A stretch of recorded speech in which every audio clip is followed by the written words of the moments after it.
Oi, Alô, Caio. Wilson. Tudo bem?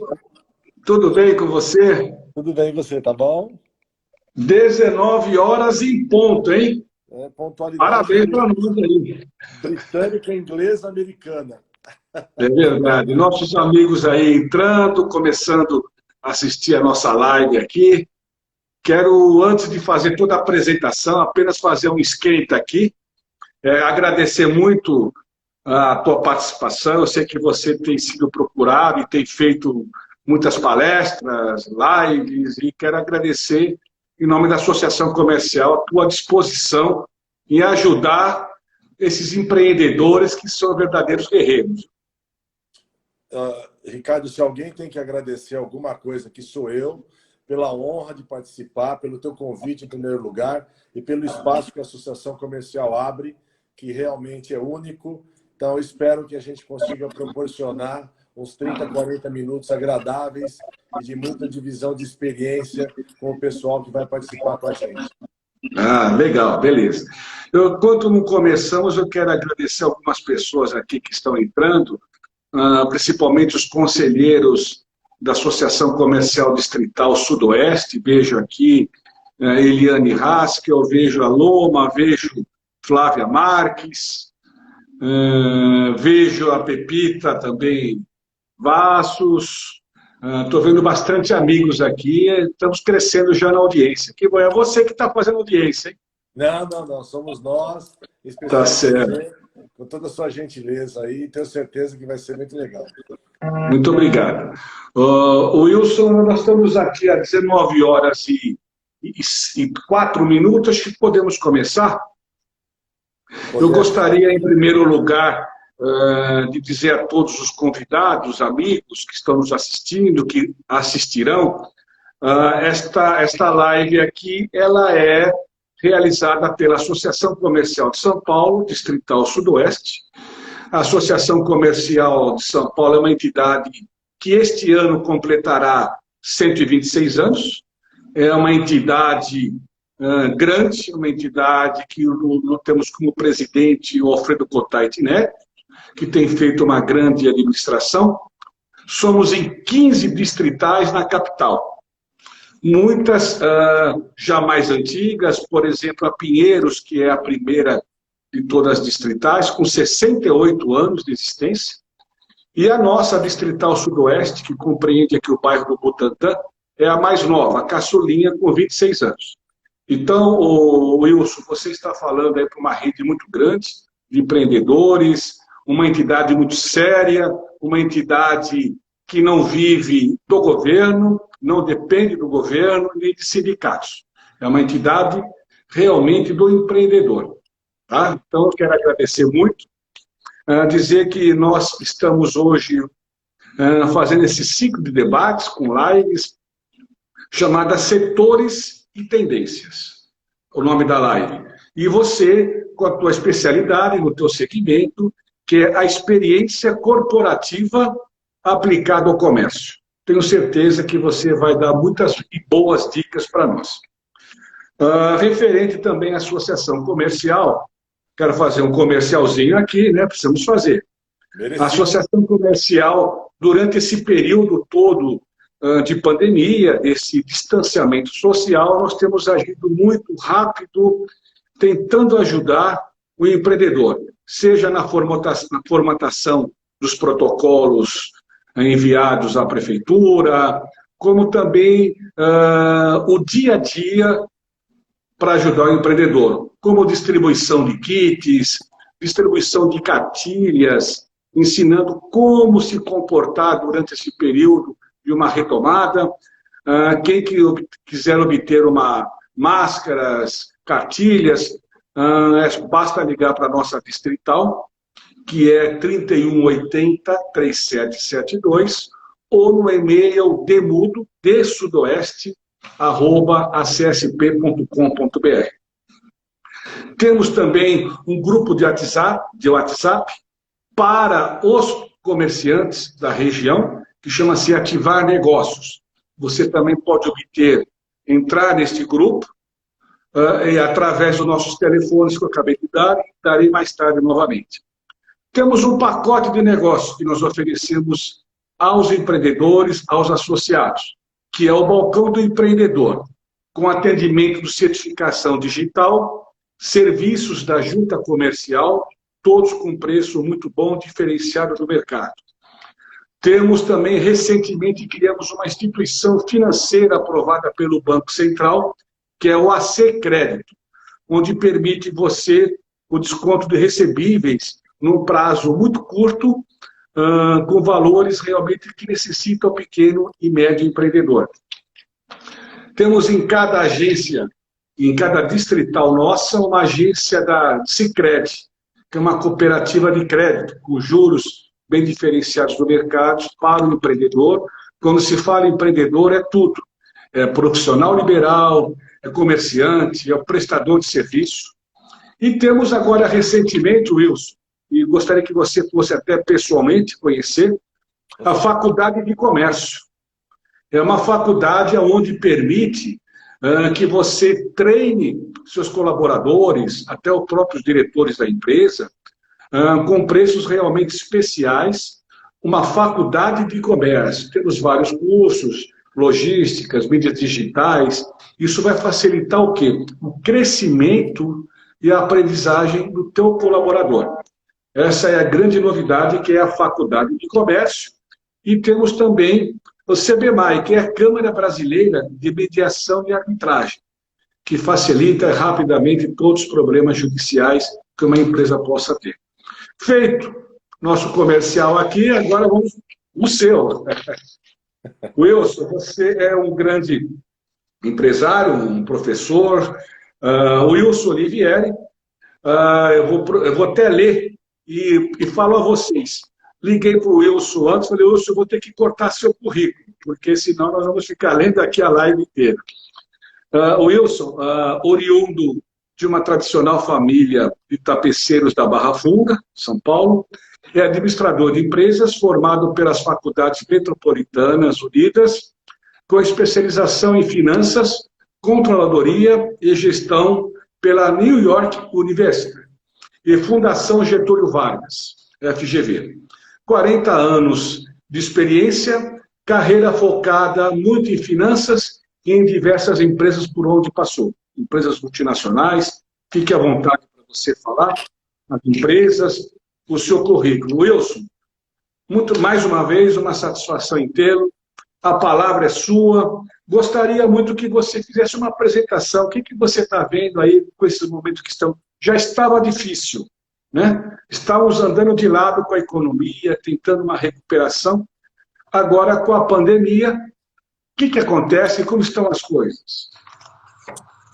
Bom, mais uma vez, Ricardo, em primeiro lugar, agradecer o convite, agradecer a disponibilidade da Associação Comercial. É realmente uma honra estar aqui, uma grande responsabilidade, como você mesmo colocou, em umas entidades com sucursais tão longevas, mais longevas do que eu. Então, é uma honra estar aqui. Espero atender a expectativa das pessoas que estão nos assistindo. Então, primeiramente, falando do que a gente vê da atualidade, primeiramente, é uma opinião muito pessoal, obviamente, mas eu tenho a lamentar a politização que foi feita de uma doença ou de uma epidemia. Quer dizer, a gente começou com um negócio aparentemente técnico, com decisões técnicas, e no fim o que a gente acaba vendo é cada região, principalmente no Brasil, se colocando de maneiras diferentes e com interesses que muitas vezes nós, meros mortais, não conhecemos. Então você pega determinados lugares com lockdown completo, determinados lugares que estão permitindo algumas atividades comerciais, e o fato é, nós, e eu me incluo nessa cadeia, mais para frente a gente pode falar sobre isso, eu também tenho alguns comércios que a gente administra, fundamentalmente com o pessoal da família. A gente tem uma característica empreendedora, como você mesmo falou. O começo da minha vida foi lá na Barra Funda, trabalhando com meu pai numa tapeçaria. E, curiosamente, para quem não sabe, a gente é uma família tradicionalmente de tapeceiros. O meu avô ensinou a profissão para o meu pai ensinou essa profissão para mim e para meus irmãos.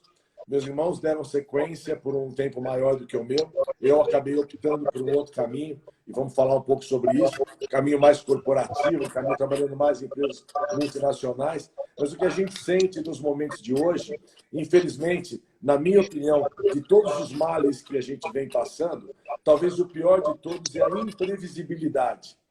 É muito difícil a gente empreender no Brasil. Isso não é novidade para ninguém. A gente tem uma série de restrições, sejam elas tributárias, sejam elas na constituição de uma empresa, no encerramento de uma empresa, então não vou nem falar, você precisa quase que entregar a sua vida para poder encerrar uma empresa, coisa que você vai em países mais avançados, demora 2 horas, 3 horas para você encerrar uma empresa.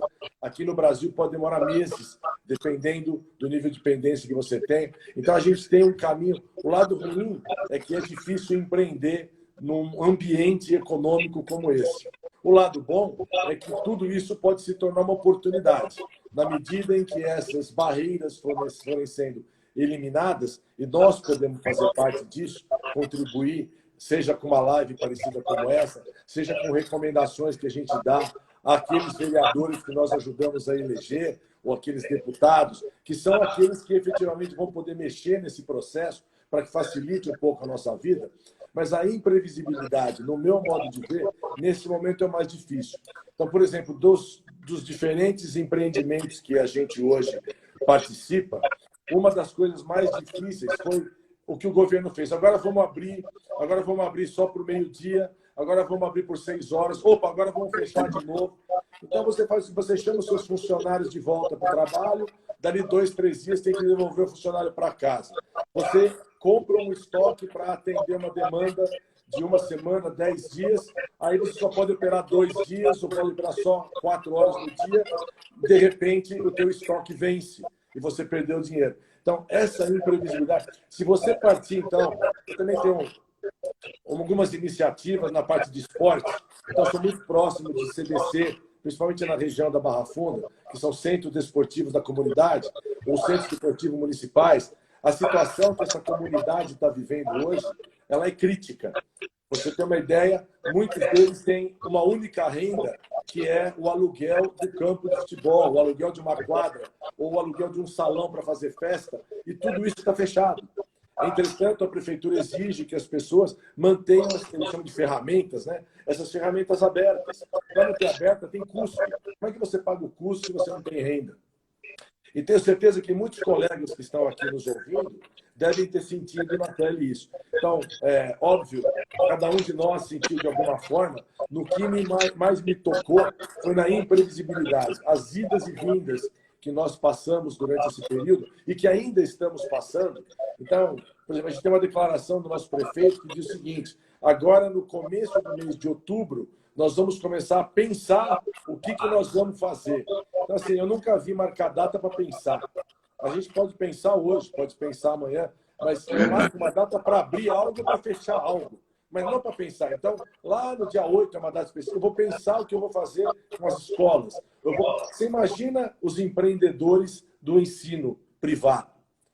Com certeza. Que a escola vai abrir, que dia vai abrir, quantos professores eu ponho para trabalhar, que tipo de proteção eu ponho. Então, tudo que a gente vê são custos.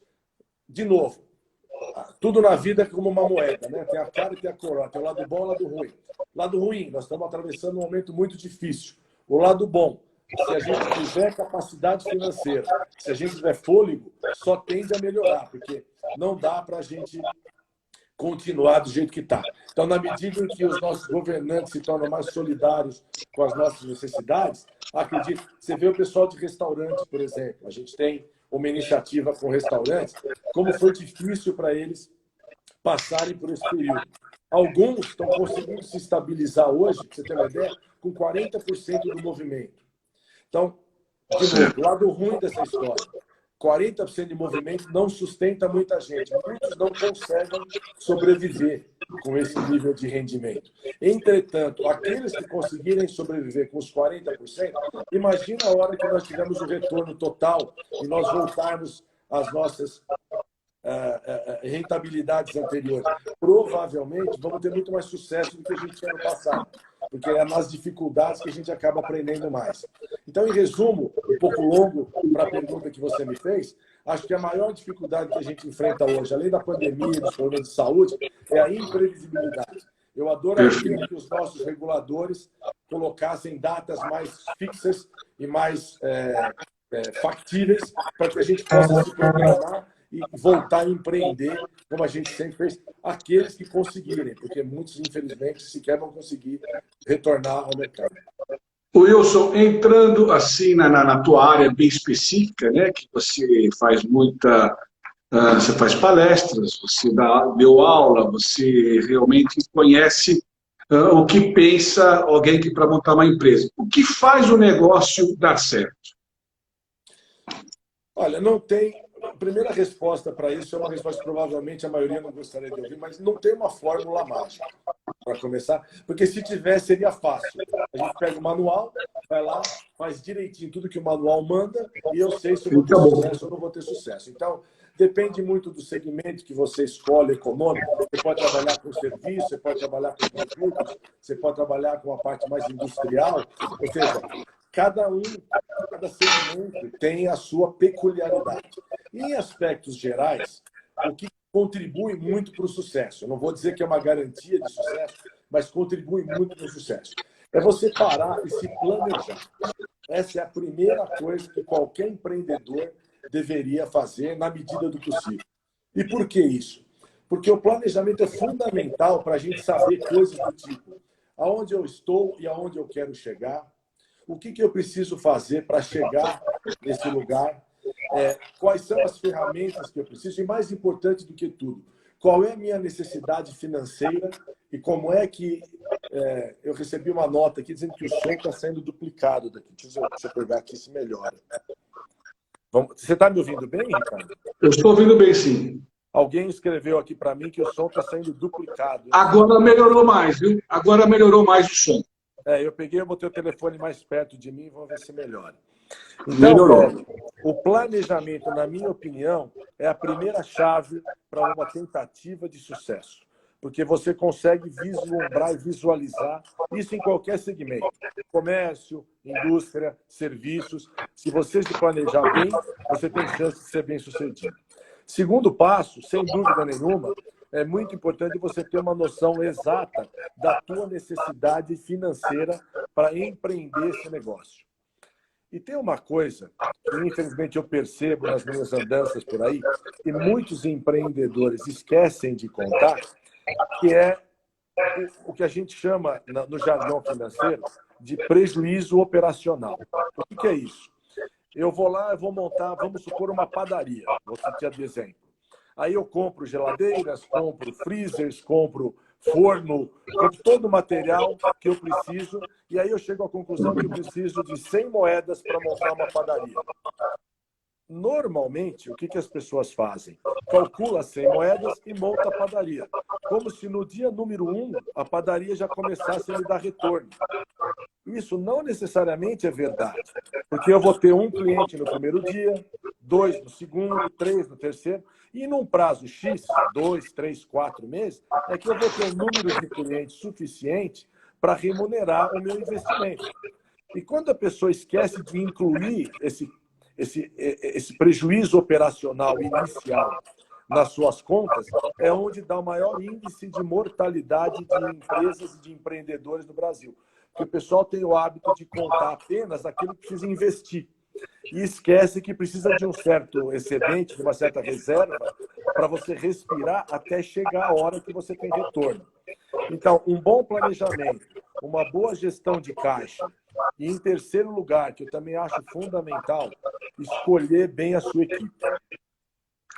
Seja ela de que nível for. Se você precisar do pessoal de chão de fábrica, se você precisar de pessoal de gestão, é muito importante que essa equipe esteja alinhada, primeiro, com a sua cultura, com aquilo que você quer fazer no seu empreendimento, e, em segundo lugar, que, de preferência, ela tenha experiência naquele empreendimento que você optou por fazer, que aí ela te ajuda, sem dúvida nenhuma, a crescer mais depressa. Então, um bom planejamento, uma boa gestão de caixa e uma boa equipe já te dão um grande ponto de largada para ter sucesso no seu Perfeito. empreendimento. Não são garantias, importante frisar. Tem vários outros aspectos. Escolher um bom ponto para você colocar, ter um bom produto para oferecer ou prestar um bom nível de serviço, ter um bom marketing. Hoje em dia, com as mídias sociais, você consegue divulgar o seu negócio de uma maneira muito mais barata que no passado. Você vai lembrar, no passado, todo mundo pensava em fazer propaganda na Globo, né? E custava $1 milhão fazer propaganda. Hoje você tem alternativas muito mais baratas, mas tudo isso são detalhes se você considerar os 3 primeiros aspectos. Vou repetir pela última vez, um bom planejamento, uma boa gestão de caixa e uma equipe adequada à sua cultura e ao seu negócio. Você já começa com o pé direito. Olha, eu estou recebendo aqui, eu vou fazer 2, está indo muito bem tudo, né? O pessoal está adorando aqui, estou recebendo aqui vários oks. Eu vou fazer uma pergunta em 2, tá? Como impedir que uma boa ideia para uma empresa não fracasse? E aproveitando outro colega nosso que está assistindo, o que você acha dos deliveries atuais? Então, como impedir que uma boa ideia para uma empresa não fracasse? E o que você acha dos deliveries atuais? Olha, uma boa ideia, se ela for realmente boa, você já tem uma boa oportunidade de não fracassar. Porque se você tiver uma boa ideia e, de repente, ela fracassar, provavelmente ela não era tão boa assim. Porque as boas ideias tendem a suceder. Então, uma boa ideia, para não fracassar, ela tem que ser muito bem executada. Perfeito. Então, como é que eu executo uma boa ideia? De novo, os 3 parâmetros que eu já mencionei, que é o planejamento, caixa e uma equipe, já são uma boa iniciativa para uma ideia não fracassar. Agora, tem outras alternativas ou outras variáveis que podem permitir que uma ideia vingue bem. Primeiro, o momento de mercado. O que traz uma vantagem muito grande numa boa ideia, o que no jargão financeiro a gente chama isso de time to market, que é você entrar no momento certo. Então, quanto mais pioneira essa ideia for, maior a chance de ela vingar, porque você tem menos concorrência e não tenha dúvida de uma coisa, aos colegas que estão nos assistindo, tenho certeza de uma coisa, se você um dia tiver uma boa ideia de alguma coisa e empreender em cima dessa ideia, é uma questão de tempo alguém te copiar. Infelizmente, assim é o mundo, isso não é só no Brasil, em qualquer lugar do mundo. Então, você pega o Uber com o táxi 99 e com outras alternativas, você pega os aluguéis de bicicleta, que agora em São Paulo diminuíram, mas tinha o Yellow, depois veio o Green, e assim sucessivamente. Então, o que você tem que aproveitar como empreendedor de uma boa ideia é o chamado pioneirismo. Quanto mais você acelerar o teu negócio na fase inicial, maior a chance de você ser bem-sucedido, não fracassar, e de que aqueles que te copiarem demoram mais para chegar onde você chegou. Agora, fórmula perfeita para não fracassar, ela não existe. Uma outra máxima, principalmente para empreendedor, no início de empreendimento, é o chamada barriga no balcão. Assim, não vejo uma fórmula melhor numa fase inicial de que o empreendedor ser responsável por aquilo que ele está fazendo, para conhecer melhor o seu cliente, para saber melhor a aceitabilidade do seu produto e para depois, eventualmente, poder delegar para outras pessoas darem continuidade no negócio. Então, é muito importante isso. De novo, desculpa estar exagerando nos jargões, mas é como a gente está tentando fazer uma associação da vida corporativa com o empreendedorismo. A vida corporativa é cheia de jargões. Então, a gente chama isso de hands-on, que é um cara botar a mão na massa, o cara trabalhar no negócio que ele está produzindo. Não precisa ser para sempre. Mas como você me perguntou, como fazer para não fracassar, a presença do empreendedor no empreendimento, na fase inicial, fundamental, é muito importante. Sabe? Aí tem a segunda pergunta do delivery. Você quer falar alguma coisa? Ou quer que eu vá pro delivery? Não, sobre o delivery também, a pergunta que eu recebo agora aqui do Valdemar Tadeu é o seguinte: vale a pena ter entrega própria? Então, Uma em cima da outra. Brilhante pergunta. A resposta para essa pergunta, se eu te falar, pode parecer muito simples, mas eu tenho essa tendência de tentar simplificar as coisas, é natural. Ela é meramente matemática. Primeira pergunta que a gente se faz quando a gente quer fazer um delivery. E eu vou dar dados aqui que são de mercado, todo mundo conhece, mas um delivery hoje tradicional, no geral, toma de 25% a 30% do preço do teu produto. Número 1. Número 2, ele não te permite praticar um preço diferenciado do teu balcão. Então, se eu cobro um pãozinho R$5 no balcão da padaria, se eu entregar o pãozinho pelo motoboy, eu tenho que pagar R$5, tenho que cobrar R$5 também. A diferença é que no balcão da padaria eu recebo 5, e quando eu faço pelo delivery, eu recebo 30% a menos de 5, eu recebo R$3,50. Então, qual é a decisão que eu tenho que tomar?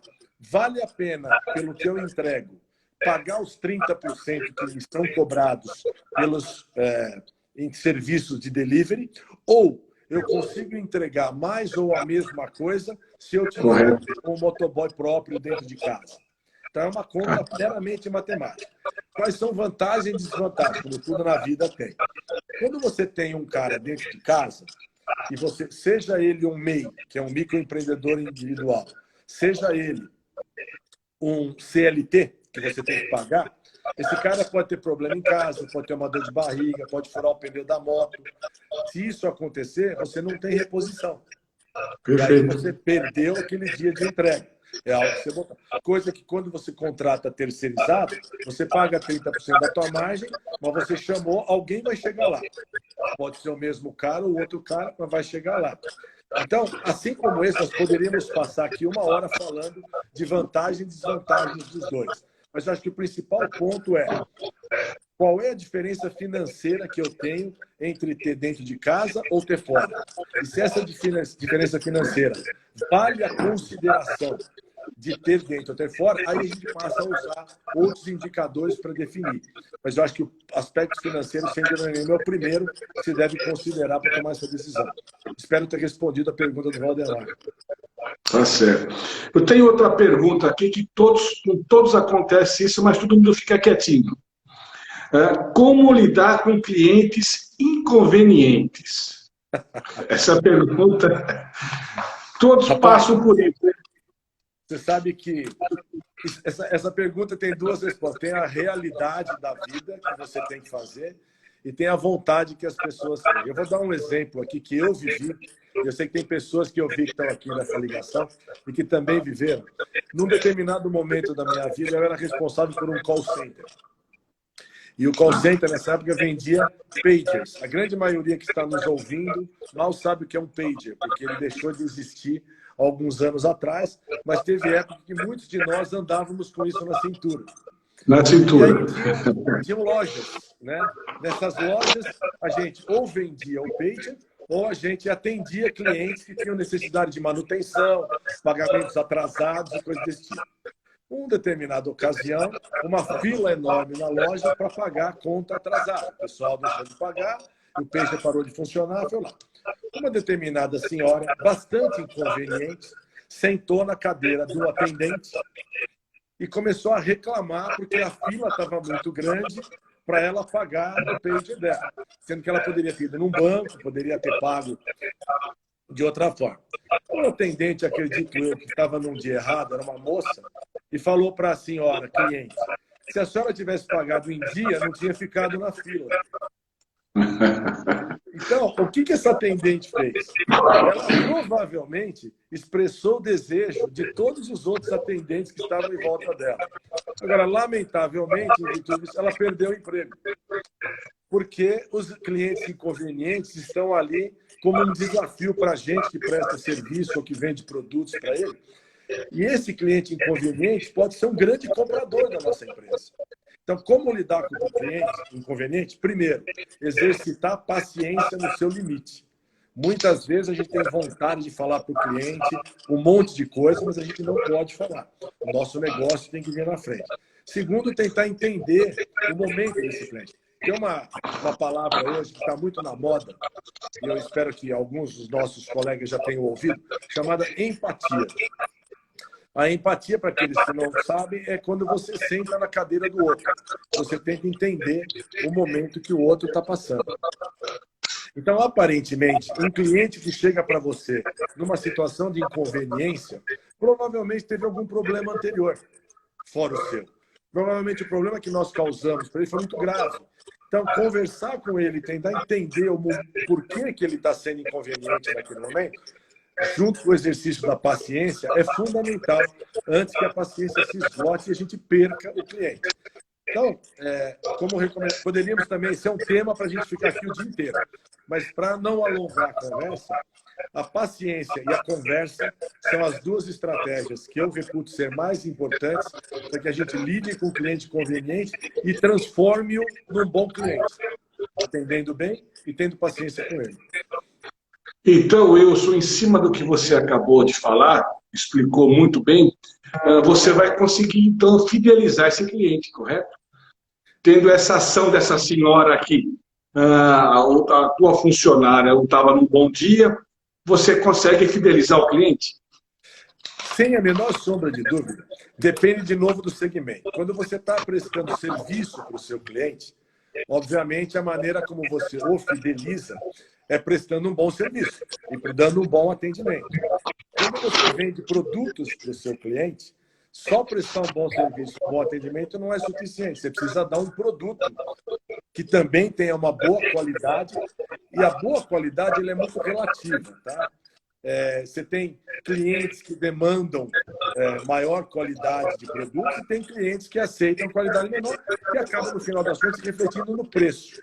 Então, quando eu vendo um produto, uma das coisas que fideliza o meu cliente é uma relação de custo-benefício justa. E o que é isso? Sei lá, vou usar o pãozinho de novo. Se eu tenho um pãozinho que é mais barato, entretanto, ele não é tão fresquinho, ele não é tão molinho, talvez eu tenha clientes que precisem pagar mais barato pelo pãozinho que comprem aquele pãozinho. Agora, se eu tenho um pãozinho de mais qualidade, mais fofinho, mais quentinho, não sei se isso é a qualificação, apenas um exemplo, então eu cobro um pouco mais caro, mas também tem cliente para esse produto. Então, a fidelização ela tem que ser equiparada ao desejo do cliente. Então, na medida em que eu dou para aquele cliente aquilo que ele quer, seja em produto, seja em atendimento, seja em serviço, esse cliente está fidelizado. Agora, se me permite uma dica, existem muitos segmentos de negócio que a gente chama que eles têm receitas recorrentes. O que é uma receita recorrente? Telefone celular, televisão a cabo, plano de saúde. São produtos e serviços que a gente compra e, independente do vendedor bater na nossa porta todo mês a gente paga. Nestes casos, a fidelização ela é muito mais importante do que em produto de consumo ou serviços pontuais. Porque se eu tenho um cliente, eu sou a Vivo, por exemplo, e eu tenho uma certa quantidade de clientes, e meus clientes saem do ar toda hora, todo mundo vai para Claro, para eu recuperar esse cliente de novo, existem técnicas matemáticas de mercado, dizem que o esforço é 9 por 1. Ou seja, ganhar um cliente, eu gasto uma moeda. Recuperar um cliente perdido, eu gasto 9 moedas. Isso é tecnicamente comprovado. Então, daí a importância da fidelidade, principalmente em produtos de receita recorrente. Que bom. Wilson, olha, bombando, hein? Você está bombando aqui com a gente. Está todo mundo entrando, eu estou com o computador acompanhando ao lado, recebendo muitas mensagens aqui e tudo mais. Eu tenho mais uma pergunta e outras, depois você vai entrar em outros temas. Como se preparar para o inesperado? Rapaz, depende do inesperado. Por exemplo, o inesperado coronavírus, eu acho que nenhuma literatura no universo tinha uma regra para se preparar para o coronavírus. Nós ainda hoje estamos aprendendo, seja no comércio, seja na própria saúde, no tratamento da doença. Então, essa pergunta sua é bem ampla. Se forem inesperados, que a gente já teve histórico, então, por exemplo, sazonalidade de produto. Eu vou usar um exemplo. Eu tive uma época lá nos anos 80, eu trabalhei na Kibon. O que era inesperado para a Kibon na época e ainda hoje para quem vende sorvete? É o frio. o brasileiro tem aquela máxima, ou tinha, hoje diminuiu um pouco, que não podia tomar sorvete no frio porque ficava resfriado. Lembra disso? É verdade. Muitos dos nossos colegas aqui vão lembrar disso. A mãe da gente não dava sorvete para a gente no frio. Eu sou um porque a gente deles. ficava resfriado. Eu também. É verdade. Então, o que acontece? Era um evento inesperado, frio pontual, mas o frio inverno era esperado. Então, a Kibon, ao longo dos anos, foi aprendendo a lidar com isso. Então, ela tinha na época, hoje não é mais assim, mas naquela época era muito comum, em início de inverno, a Kibon demitia praticamente metade da sua equipe de fábrica. E no início do verão, recontratava todo mundo de volta, que é quando tinha que produzir. Então, ela tinha a sua forma de se preparar para o imprevisto. Você pega outros tipos de imprevisto, vou de novo usar aqui a indústria da telecomunicação, que muita gente trabalha com cabeamento, enfim. É moda, principalmente o pessoal de menor poder aquisitivo, roubar cabos no meio da rua para revender o cabo, para fazer, e aí alguém perde a conexão.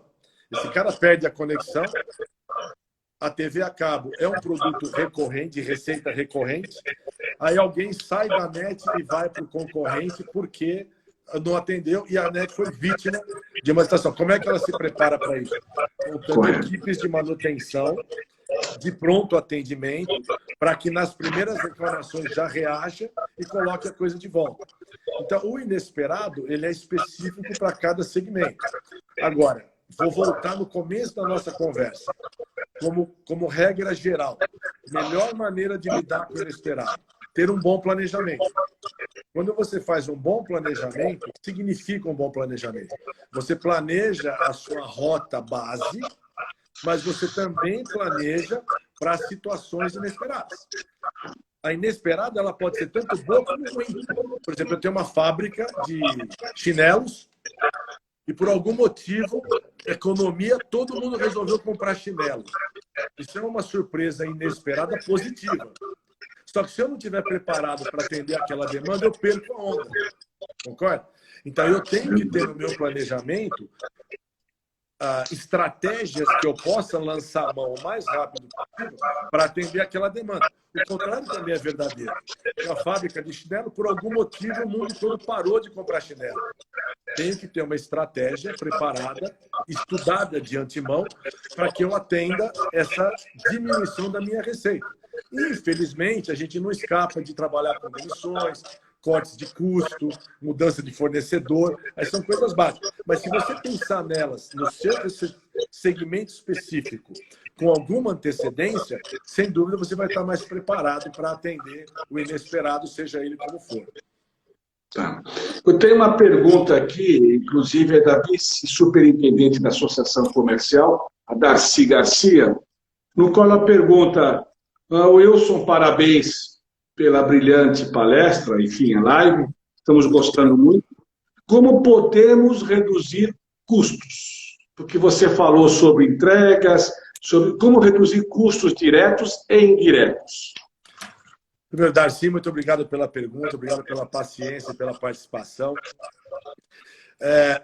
E aí eu vou de novo, a pergunta é bem ampla, e como nós estamos falando com uma plateia de empreendedores, qualquer resposta genérica pode ser útil para alguns e não ser útil para outros. Então, com um certo cuidado, como é que a gente responde. Se você tem uma empresa onde o teu principal componente de custo é mão de obra, vou citar um exemplo, por exemplo, call center.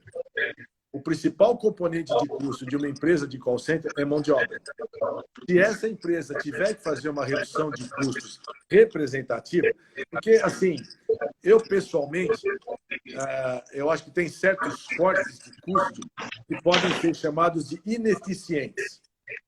Que custos são esses? Você vai gastar uma semana de planejamento para reduzir o número de xerox da sua empresa. Hoje as empresas usam menos xerox, né, do que no nosso tempo, então elas fazem muita impressão. E aí você vai economizar, em vez de gastar 100 páginas por mês, você gasta 90 páginas, economizou 10 páginas, isso não é representativo para o teu negócio. Então, a primeira coisa é você avalia o teu negócio e faz o que a gente chama de curva ABC. O que é a curva ABC? Eu escolho aqueles componentes de custo que são mais relevantes e os que são menos relevantes. E, obviamente, vou estudar formas de cortar primeiro os mais relevantes. Então, no call center, como eu comentei com você, tem duas maneiras. Uma é de cortar custo e a outra é de otimizar custos. Então, como você otimiza custo num call center? Você tenta fazer com que o mesmo operador, que te representa o mesmo custo fixo, atenda mais clientes e mais ligações. Com isso, você melhora a tua demanda e otimiza o teu custo. É diferente de cortar. Se você já otimizou o máximo e ainda não rentabilizou o teu negócio, aí não tem jeito. Você é obrigado a cortar na carne, que é a mão de obra. Eu, sempre que fui convidado a cortes, você imagina que ao longo de 40 anos de história, eu passei por essa situação várias vezes. Mas aí é uma característica muito pessoal. Eu sempre procurei deixar a mão de obra por último. Porque quando a gente fala de cortar mão de obra, nós estamos falando de chefes de família, estamos falando de pessoas que dependem daquilo para sobreviver. Então, eu tenho formas, muitas vezes, de cortar através de terceiros. Às vezes eu tenho terceiros que são bons de se ter, fazendo consultorias, por exemplo, são bons de se ter, mas não são indispensáveis. Então, esse é o primeiro que você corta. Na curva ABC que eu comentei, começamos por aí. Eu tenho, de repente, uma renegociação de aluguel, uma renegociação de produtos de limpeza, com fornecedores. São iniciativas que são importantes e que muitas vezes te permitem manter o teu quadro de funcionário. Quando isso não é suficiente, na minha escala de valores, nem todos têm a mesma escala, mas na minha escala, aí você é obrigado a entrar na mão de obra. Aí é quando a mão de obra sofre, porque quando você entra num processo de redução de mão de obra na sua empresa, você tem que ter na cabeça o seguinte: não é só o ato de reduzir a mão de obra e cortar pessoas. É o temor que você gera na sua empresa toda. E aí, até aqueles funcionários qualificados e que produzem bastante, passam a temer pelo seu emprego. E você acaba diminuindo a produtividade do cara e você nem pensou em mexer nele. Mas você mexeu no amigo dele, ou você mexeu num companheiro de trabalho que ele prezava. Então, o corte de mão de obra tem prejuízos acessórios que muitas vezes a gente não considera, mas é importante levar em conta. Por isso que eu sempre prefiro deixar a mão de obra por último. Mas quando você pega essa época de pandemia, não teve jeito. O governo até ajudou, permitiu que muitos de nós colocássemos nossos funcionários pagando só 20%, diminuindo jornada de trabalho. Foi uma iniciativa bacana do governo. Muitos de nós, eu tive alguns dos empreendimentos que eu tenho, nós não conseguimos segurar. Eu tive empreendimento que a gente teve que fechar. Inclusive, estamos em processo de fechar um deles agora, porque simplesmente não conseguimos rentabilizar. Esse é o limite do corte de custo, é você fechar o negócio. Então, você fechou, você não tem custo, bacana, você também não tem receita, então você não tem nada, né? Por isso que é perigoso quando a gente fala de corte de custo. Eu prefiro mais a otimização de custo do que o corte de custo. Sem querer, você acabou já respondendo uma pergunta do Roberto Lomar, que realmente ele pergunta o corte do custos da mão de obra. Então, você acabou respondendo, espero que o Roberto tenha gostado da resposta. Vejo algumas advogadas aqui da nossa região, doutora aqui, Aloma. Doutora Aloma pergunta a você que a prestação de serviços, né, o setor de serviços foi o mais prejudicado nessa pandemia. Escolas, academias, realmente, isso daí é praticamente fechado até agora, né? Então, doutora Aloma, realmente ele falou desde o início, o Wilson, que foi muito difícil, e está sendo muito difícil tudo isso, até a nível de pensar de prefeito e tudo mais. Doutora Joana, também Porto, é uma advogada, trabalha aqui na região, está parabenizando você pelas respostas. Vejo a Neuza Ponte também, já vi muitas empresas quebrarem por não conduzir bem esta redução de custos. Verdade. Eu não sei se os nossos colegas tiveram oportunidade. Recentemente eu recebi um vídeo pelo WhatsApp, que eu acho que foi uma coisa sensacional. Não sei quem teve a oportunidade de ver, a gente pode até dividir.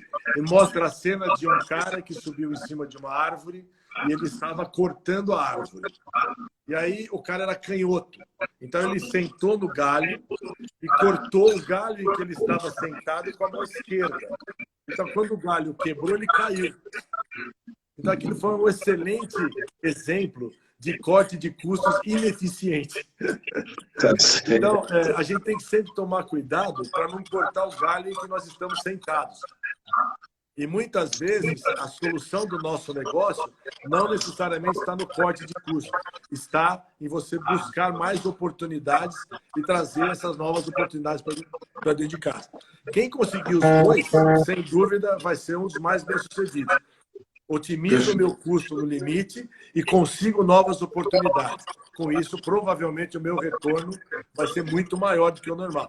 Nem todos os segmentos conseguem, mas esse é um sonho que todos nós deveríamos perseguir, porque nos traria situações muito melhores. Olha, Wilson, nós estamos já, não parece, tá? Estamos a 48 minutos de bate-papo maravilhoso. Eu estou recebendo várias perguntas, mas acho que para não ficar muito extensa a live, né? Eu gostaria que você falasse mais alguma coisa que você queira nos orientar, alertar, e indo já para o encerramento, porque deu 50 minutos, combinamos de 30 a 40, mas o papo está muito bom, iria mais 1 hora de bate-papo aí. Estou à tua disposição, nós estamos aí querendo ouvir você mais algumas dicas. Bom, antes de falar a dica, já que é a última participação, eu queria agradecer novamente o teu convite, o convite da Associação Comercial, a presença de todos os colegas aqui. Espero que tenha sido útil para todos o que a gente conversou. E como recado final de empreendedor, se eu puder ousar, desejar, tenho certeza que temos empreendedores aqui muito mais competentes do que eu na nossa live. Assim, perseverança, resiliência e persistência. São qualidades difíceis de se ter, mas que para quem é empreendedor, especificamente no nosso país, tem essas 3 atribuições, definitivamente a gente não consegue se suceder. Então, sejam resilientes, sejam persistentes, que o resultado com certeza virá. Infelizmente, eu sei que muitos não vão conseguir passar essa pandemia. A pandemia foi algo inesperado no mundo inteiro, mas aqueles que conseguirem superar esse momento difícil, eu não tenho a menor sombra de dúvida que vão auferir o sucesso no retorno. Então, persistência, resiliência, que tudo vai dar certo. Muito obrigado, Wilson. Eu quero agradecer muito a você, principalmente aos nossos amigos que assistiram, que acompanharam essa live. Agradecer aos conselheiros da Associação Comercial de São Paulo, que quando apresentei o seu currículo, foi aprovado por unanimidade essa live. Então, todos já conheciam você, já sabiam, realmente tivemos um sucesso com você. Esta live estará disponibilizada no meu canal no Instagram, no @rigranja007. Quem quiser assistir, nós colocaremos também a todos os, além de conselheiros, associados da Associação Comercial, é muito importante. Estamos cumprindo a nossa missão. A nossa missão é ajudar o empreendedor, informar o empreendedor com pessoas que nem você, que tem uma experiência de mercado, um grande profissional. É isso o que nós queremos fazer. Então, Wilson, coloco à disposição de você a Associação Comercial. Muito obrigado pela sua participação. E a Neuza Pontes está aqui, ó, deixa um contato. Faça teu comercial. Gente, na verdade, eu tenho um prazer enorme de ajudar. Quem quiser me contactar pelo e-mail, caneta e papel na mão, se não pega no replay depois lá no Instagram do Ricardo, o Wilson, que é o traço, Olivieri, @uol.com.br.